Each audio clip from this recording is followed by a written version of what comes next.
faites un travail de préparation de votre peinture à l'huile, je vais vous expliquer un petit peu ce qu'il faut pour le réaliser. Donc, on va prendre une toile qui a déjà été enduite. Aujourd'hui, je ne parlerai pas de l'enduit, ce sera l'objet d'une prochaine vidéo. On a transféré le dessin. Je vais vous expliquer tout à l'heure brièvement comment on a fait ce transfert. Et tout va se passer maintenant avec notre ébauche.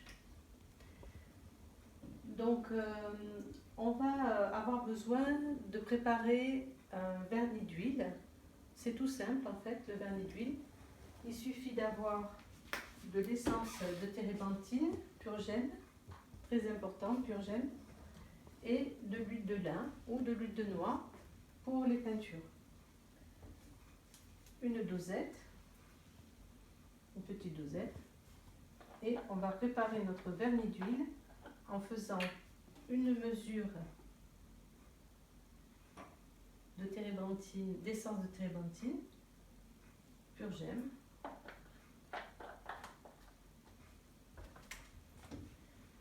et une mesure ou un volume, comme vous voulez, d'huile de lin.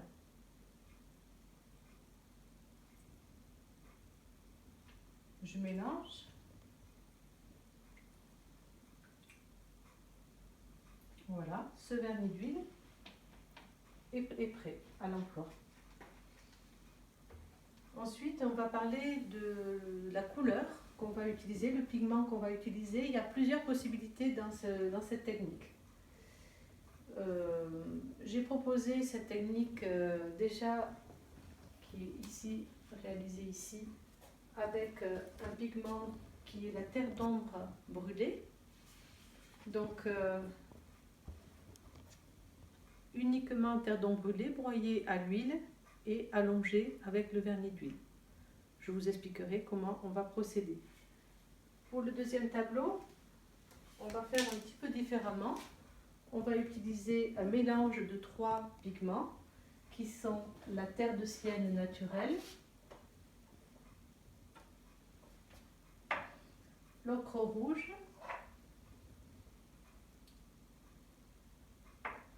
et la terre d'ombre naturelle. Il y a d'autres possibilités, après, selon les besoins du tableau, d'utiliser par exemple du peroxyde de chrome ou d'autres teintes. Après, ce sera un peu à vous de tester ce que vous voulez faire. Ces 3 pigments sont en quantité à peu près identique et ils ont été broyés à l'huile. Donc ici, on a la terre de ciel naturelle que j'ai broyée donc avec de l'huile de lin, l'ocre rouge, la véritable ocre rouge, hein. On entend et le cris, ça c'est le site de la véritable ocre rouge, broyée donc à l'huile de lin également. Et terre d'ombre naturelle.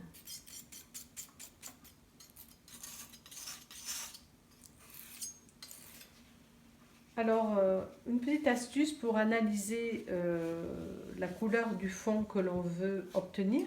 On va analyser son sujet et on va chercher à dégager de cette photo le fond de ton de cette photo. Donc, dans un premier temps, on avait déterminé l'autre jour terre d'ombre brûlée. On part sur une terre d'ombre brûlée. Aujourd'hui, pour faire une variante, on peut partir sur un ton qui serait plus proche de ceci, parce qu'on le retrouve partout, ce ton, qui est un ton un peu roux, assez chaud. Donc, je vais utiliser ces 3 pigments, ces 3 teintes, en fait, pour arriver à avoir cette teinte de fond qui va m'aider à faire mon ébauche.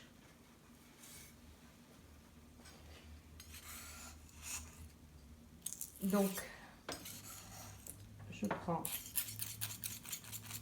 2 tons, je mélange Je rappelle que la vraie couleur, on la voit ici, lorsqu'on a enlevé une grosse partie du pigment, et on voit que se dégage une certaine teinte. Là, c'est un peu trop clair, et je vais assombrir avec un peu de terre d'ombre.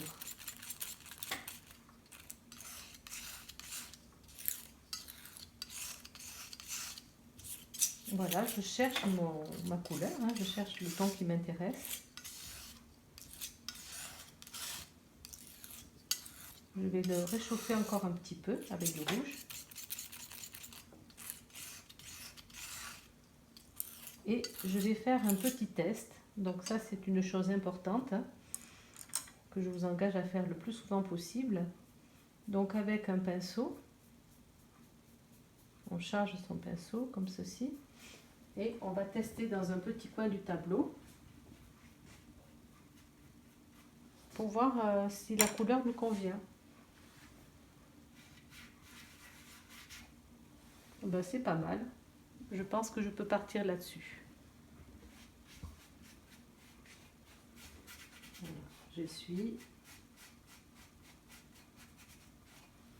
Ça se verra pas, hein, une fois qu'on aura passé la teinte sur l'ensemble du tableau. Donc, je répète un petit peu ce que j'ai fait. J'ai broyé mes pigments avec de l'huile de lin. J'ai cherché un mélange qui me convient. Et là-dedans, je vais ajouter le vernis d'huile qu'on a fabriqué précédemment. Donc, je vais l'incorporer carrément à mon mélange.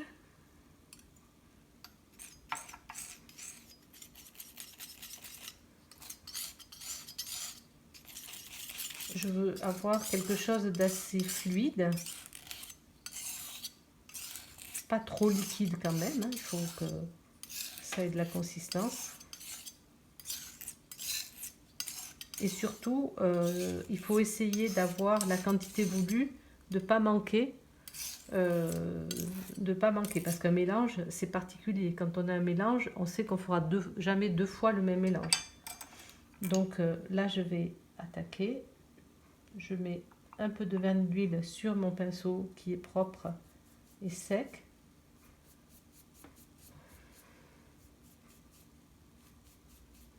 Je charge bien. Et je vais pouvoir passer maintenant sur le tableau. Alors avant de passer la peinture, donc le mélange sur le tableau, je vais quand même vous expliquer ce que j'ai fait précédemment. Donc je vous ai expliqué tout à l'heure qu'il y avait l'enduit. C'est un enduit 4 parts au vinyle, au caparol, hein, que j'ai fait sur ce tableau. Bien sûr, je l'ai fait à l'avance, je l'ai laissé sécher. Ensuite, j'ai transféré mon dessin. Vous avez plusieurs techniques de transfert. Là, j'ai transféré à l'aide d'un papier, genre papier carbone Saral spécial pour la peinture. Mais vous pouvez transférer avec d'autres méthodes. Ou dessiner, hein, dessiner sur un papier à dessin, bien sûr. Pas sur la toile directement. On transfère de toute façon le sujet et une fois qu'il est transféré, je l'ai repris. Dans le précédent sujet que je vous ai montré tout à l'heure, j'avais fait la reprise du sujet à l'encre de Chine, qui est ici, et au pinceau. Pour ce sujet, voilà, l'encre de Chine, hein, c'est cette marque, mais on peut utiliser une autre marque, peu importe. Le tout, c'est que ce soit une bonne encre de Chine. Pour ce sujet, j'ai voulu changer pour tester quelque chose de plus moderne, je dirais, et j'ai pris un stylo indélébile, un petit feutre indélébile, qui se présente comme ceci. Il a une pointe un peu importante que je n'ai pas utilisée, parce que j'ai préféré bien sûr prendre la pointe ultra fine qui se trouve ici et qui permet de faire un trait hyper fin. Vous voyez ? Voilà. Donc ça, c'est très intéressant parce que le trait est beaucoup plus précis qu'avec le pinceau.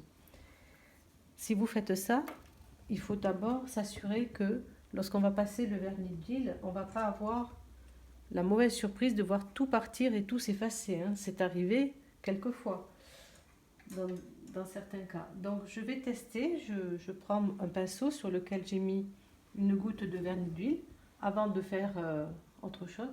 Et je teste ici dans un petit coin et je m'aperçois que je peux y aller, ça ne bougera pas. Je n'aurai pas de mauvaise surprise parce qu'il est très important qu'on conserve évidemment notre sujet. Donc, j'ai bien chargé mon gros pinceau.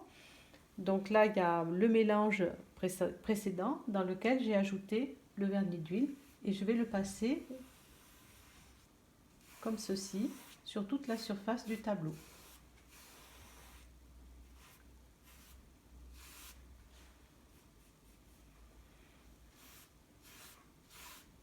Au début, ça fait des traces de pinceau, mais on va faire en sorte de ne pas faire de traces, le moins de traces possible, là, pour ce cas précis. Donc là, on a une jolie couleur roussâtre qui va constituer le fond de teint de notre tableau. Et par rapport à l'autre cas, du coup, le dessin se voit bien en transparence. Ce qui n'était pas forcément le cas avec la terre d'ombre brûlée qui est beaucoup plus sombre.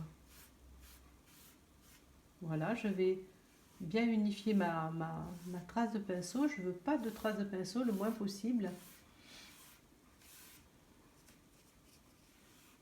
Alors, cette ébauche au ton frotté, on peut la faire dans tous les domaines, que ce soit pour le paysage, que ce soit pour une nature morte ou que ce soit même pour un portrait.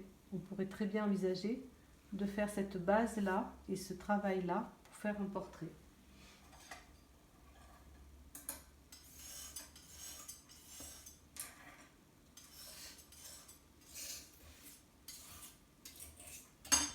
Donc là, j'ai fait en sorte que ma surface peinte soit le plus uniforme possible. Et donc maintenant, l'ébauche frottée consiste à prendre un chiffon en coton évidemment, et on va dégager en fait d'éclairs. Au départ, on le fait avec le chiffon. Ensuite, on pourra utiliser un pinceau et aussi un coton-tige pour aller de plus en plus prendre des parties très claires de notre sujet. Donc au départ, c'est le chiffon. On y va progressivement, étape par étape. Donc je vais par exemple éclaircir ici. On peut moduler la touche. Donc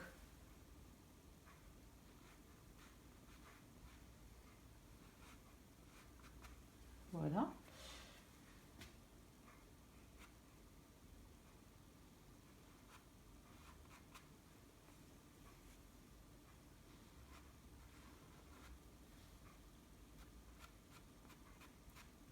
Donc on peut enlever beaucoup ou moyennement ou pas du tout. Tout est là, hein. Tout est là dans cette approche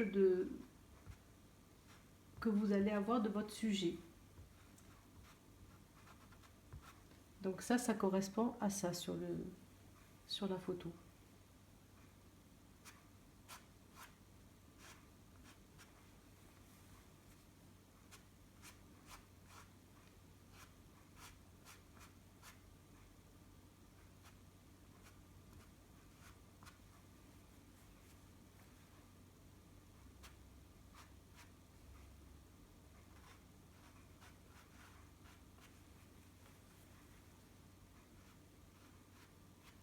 Ça va vous donner la transparence parce qu'il y a, enfin la transparence, c'est translucide en tout cas, ce sont des groseilles, hein.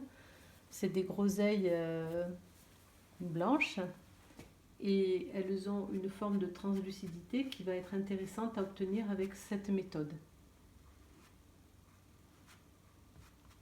Mais on pourrait très bien avoir par exemple un portrait et on dégage l'éclair, le front, les pommettes, le menton, les parties où la lumière vient se poser. On pourrait très bien faire un paysage d'automne ou un paysage d'hiver avec cette base-là. On peut vraiment, vraiment tout faire.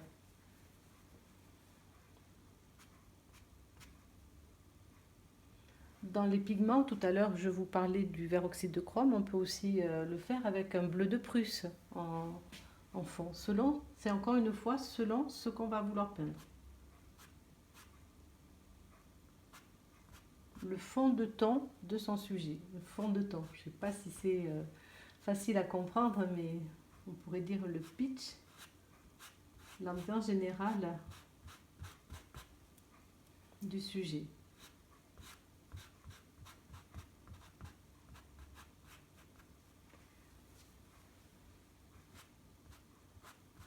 Par contre, s'il y a un endroit où vous avez trop enlevé ou si vous n'êtes pas trop satisfait, dans un premier temps, on ne revient pas dessus. Il vaut mieux éviter de revenir parce que l'ébauche là ne fait que démarrer. Elle va se faire en 2 temps.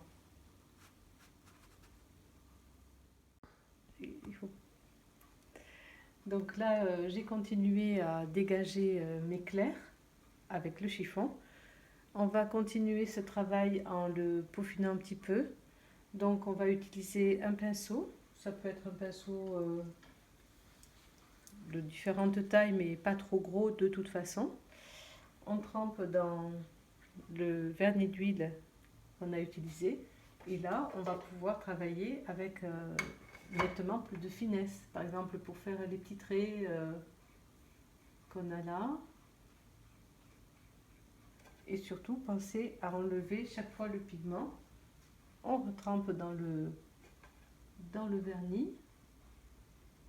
Et on va pouvoir atteindre une certaine finesse dans ce trait.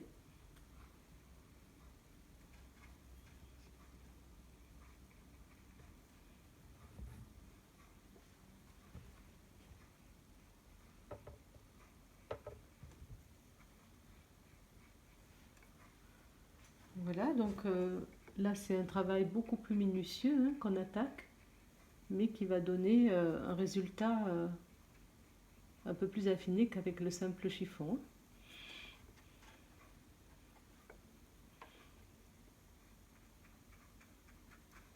Plus on va mettre de vernis d'huile sur le pinceau, et plus on va dégager d'éclairs sur le sujet.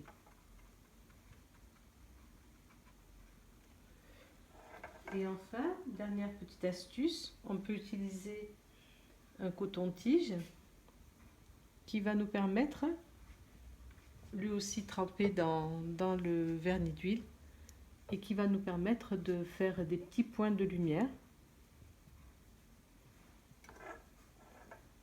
Je vais être embêtée parce que ce coton il va me gêner.